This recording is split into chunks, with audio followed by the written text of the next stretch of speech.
The honest truth about the Galaxy Z Fold 7. It's been almost 7 days since I got my hands on the Galaxy Z Fold 7. After actually using the Fold 7 in real life and performing multiple tests, is it actually an ultra experience? How good are those cameras? Is the battery life good enough since it's unchanged? Does the $2,000 price justify its new thin and light form factor? Well, this is the video you should continue to watch till the end because I'm going to answer all these questions. I said it before and I'll say it again.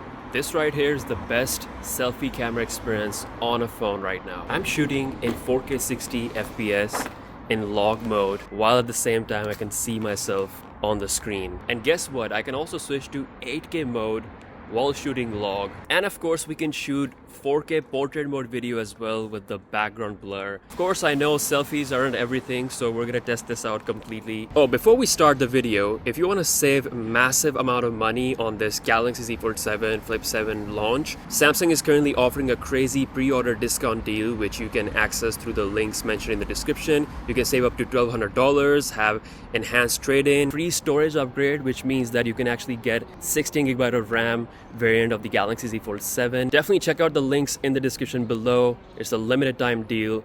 Don't miss out. So, Galaxy Z Fold 7, let's start off with the good. And oh my god, there is so much good this year. So much that it almost overpowers the bad and the weird decisions they have made. The Z Fold 7 is so good to use in real life thanks to its new thin and light form factor. For reference, it is now lighter than an iPhone 16 Pro Max. Yes, a folding phone from Samsung, which are essentially two phones folding together like a sandwich. This is actually lighter than an iPhone 16 Pro Max, and it's so pocket friendly, something I never thought that I would say about a folding phone. It's just like carrying a normal phone around, except when it magically turns into an 8-inch beast of a tablet, taking your media experience to next level. I will say this, the form factor alone feels like a multi-generational upgrade from Fold 6, and if you're using Fold 5 or Fold 4, I'm telling you, this alone is all you need to upgrade. It's gonna blow your mind. The second good thing that made a huge impact on my experience is using that wide outer display. It is so much more comfortable to use,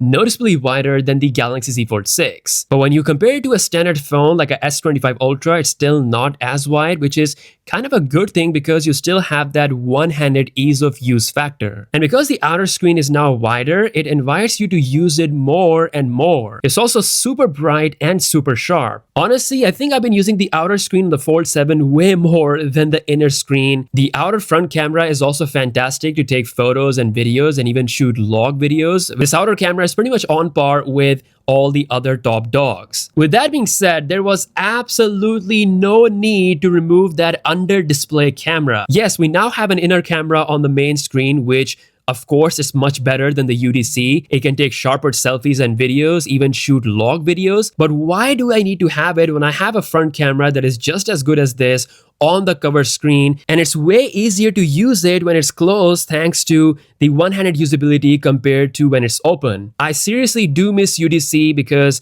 it made Samsung stand out compared to the competition. It was definitely a unique look compared to the competition, but sadly, we don't have it, but we do have a slightly larger 8-inch screen, which as a screen, it is perfect to use. It's literally as perfect as a folding display can be, very minimal crease. Still, I would have preferred having the under display camera. Now, speaking of the cameras, for the first time ever, we have an ultra camera on the Fold 7, and it's a 200 megapixel sensor, pretty much identical to the one we find on the S25 Ultra, and this has been a major improvement over the previous generation. We now have much better performance with photos and videos in pretty much all kind of lighting scenarios, especially low light photos. Not just that, the ultra wide angle is also a very good 12 megapixel sensor, and it takes pretty good macro photos. You can now shoot 4K 60 FPS on all these sensors in log mode, which gives you the maximum quality and the flexibility to play with the colors, and you can take better 8K videos thanks to that 200 megapixel sensor. That also means that you can now take 8K selfie videos using the outer screen cover display. Honestly, this is one of the best reasons why I love having a foldable phone, because as someone who takes selfies all the time, this is such a clutch feature. You can also take 200 megapixel selfies along with having full access to all the lenses. In my opinion, opinion, this is the best selfie camera experience on a phone on this planet right now. Overall, it's been a great experience and it's on par with some of the top flagships, but what's not on par is that 3x zoom lens which Samsung has been using for about 3 to 4 years now. And it's not even 12 megapixel, it is 10 megapixel. As I was testing the camera on the Fold 7 yesterday, I definitely do a lot of zooming, and seeing this next to the S25 Ultra is just not the same quality. Especially when you're taking portrait mode photos, the look you get from the 5x portrait is just so good. Fold 7 does do a pretty decent job at 3x level, and it also can do a 5x portrait with a bit of a crop, but the quality doesn't look as sharp as the standalone 5x portrait that you get from, let's say, the iPhone 16 Pro Max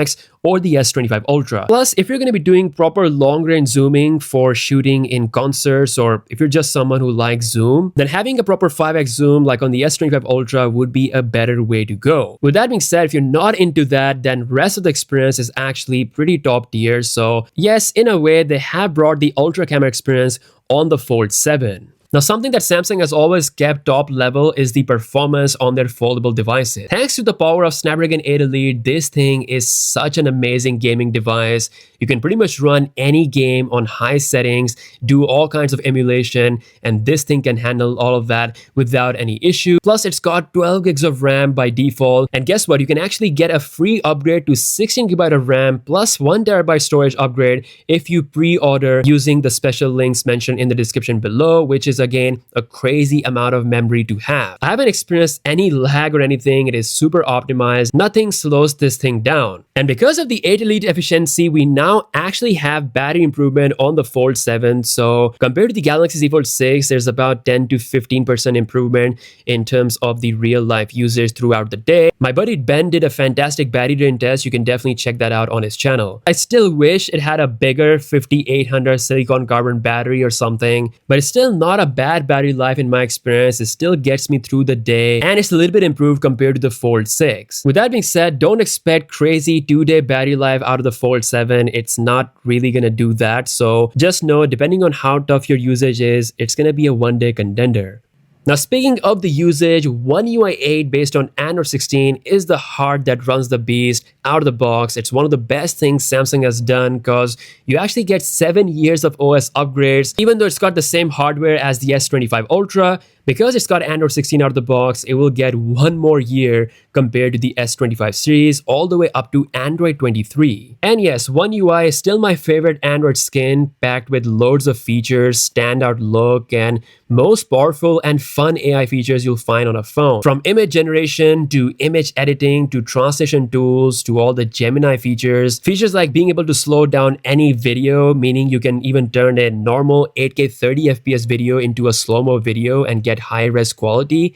I mean, some of these AI features are actually really good, and then some are not that good, just there for fun. Overall, software-wise, Samsung is on point, but what's not on point is that they removed the S Pen functionality on the Fold 7. Yes, one of the most unexpected, coldest things that Samsung has done this year is that they took away the big productivity feature that they've been marketing for so many years, which is the S Pen. Previously, you could use it for drawing or notes. Now, it is gone. Personally, I've been never a S Pen user on the Fold, never used it in previous generations. For me personally, and if you are someone who doesn't use S Pen that much, it's not really going to be a deal breaker. But for someone who's into drawing and they like to use the pen on a bigger screen, then sadly, there is no substitute for that on the Fold 7, so keep that in mind. So what's the verdict? Well, overall speaking, if you look at all the upgrades that Samsung has brought with the Fold 7, whether it's the Ultra main camera, the big improvements to the design and the form factor, new performance and slightly better battery life compared to last generation, along with 7 years of OS updates promising longevity, I think Fold 7 is definitely well worth buying even for pro users. I know the pro user in me wants everything, the biggest battery, the best long-range zoom camera, but all the upgrades that they brought with the Fold 7 are well worth the try. As of now, Samsung is offering up to $1,200 discount